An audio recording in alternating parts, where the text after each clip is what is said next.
السلام عليكم ورحمة الله وبركاته.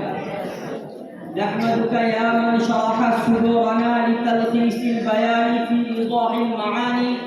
أما بعد، فأعوذ بالله من الشيطان الرجيم.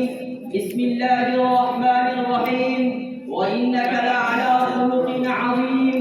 صدق الله العظيم وصدق رسوله النبي الكريم، ونحن على ذلك لمن الشاهدين والشاكرين، والحمد لله رب العالمين.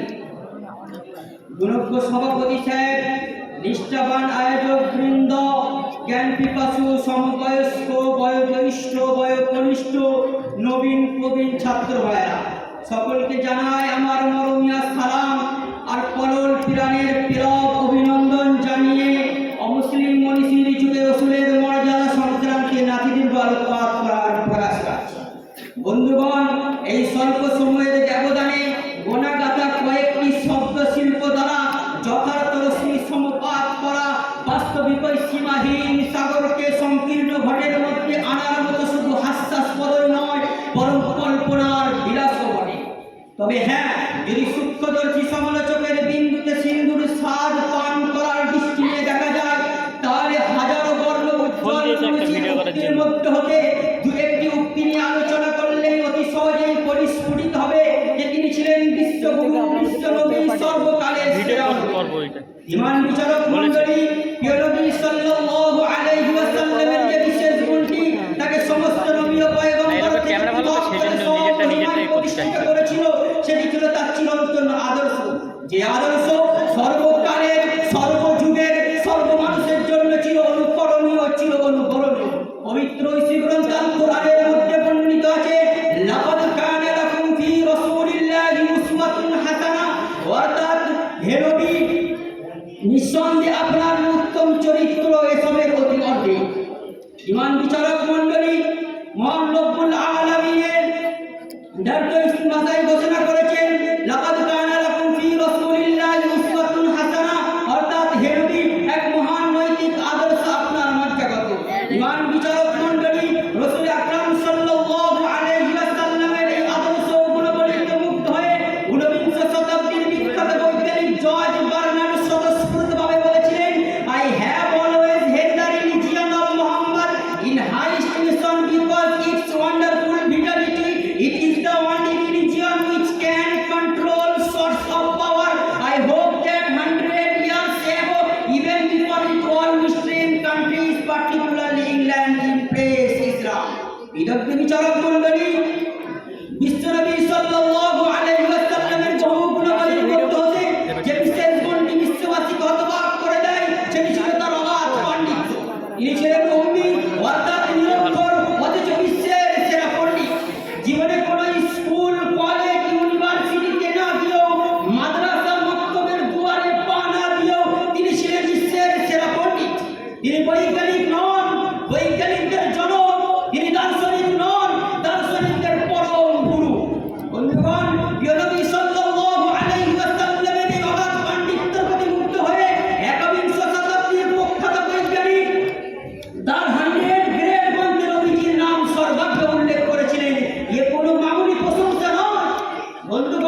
বিচিত্র বিচারক মণ্ডলী, আল্লাহ রাব্বুল আলামিন তার প্রিয় নবীকে বিচিত্র বিচারক মণ্ডলী পবিত্র গ্রন্থে বর্ণিত আছে ওয়াইন্নাকা আলা খুলুকিন আযীম, অর্থাৎ হে নবী এক সুমহান নৈতিক আদর্শ আপনার মধ্যে জগত।